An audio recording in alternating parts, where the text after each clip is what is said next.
Okay, so here's what I've come up with. I was thinking about quantum physics after watching Horton Hears a Who, and I was wondering if maybe the idea of multi-dimensional universes was kind of misunderstood. What if it wasn't multi-dimensional universes, and what if it was in fact a question of size? I mean, I know as much about quantum physics as my granddad knows about the history of the Spice Girls. And he's been dead since 1985, so... But one thing I do know about quantum physics is that even the most genius quantum physicists don't really know that much about quantum physics. That's one of the wondrous things about it, I suppose. So what if... I mean, if you look through a microscope at something and you get to the smallest thing you can see in a microscope, it's got substance. If you could look further, there'd be more. And eventually, if you kept on looking, you'd get to the subatomic level or the atomic level. And something I found out recently about atoms is that if you take an atom, the electron, I think it's the electron or the neutron or the proton, one of them anyway, it's like, if it was this size, this isn't one atom, if this was this size, the electron, it would be in relation to the proton, it'd be like, you know, much further than that rubbish throw.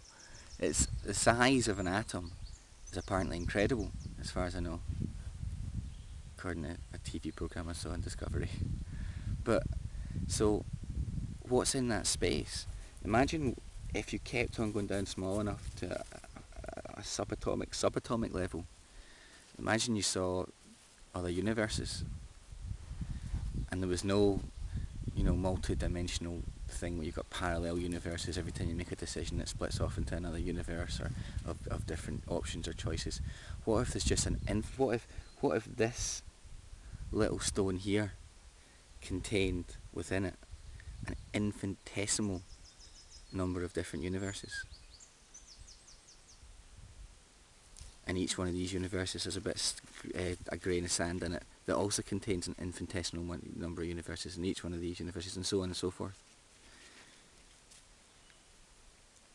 And what if when we see, because I've seen enough, watch enough programs about aliens and spaceships and encounters from other worlds to know that a lot of it's a lot of crap, but there's definitely something in it. Things happen. There's been enough caught in film, caught by airline pilots, by Air Force pilots, by professionals.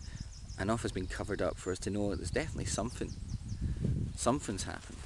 What if it's not aliens from another world? What if it's nanobots from a larger universe? And my theory about this is, imagine you could create a nanobot that was capable of creating a nanobot that was capable of creating a nanobot, and so on and so forth. So you could almost have like an infinite series of nanobots creating smaller and smaller nanobots until you got one that was small enough to penetrate the subatomic level and penetrate one of those universes. And maybe that's what we're seeing. We're just some one of a billion universes within this grain of sand, and someone's looked down and had a similar idea, and way forward in a more future society has been able to create this nanobot that creates nanobots that creates nanobots. So that's my big idea. Signing off.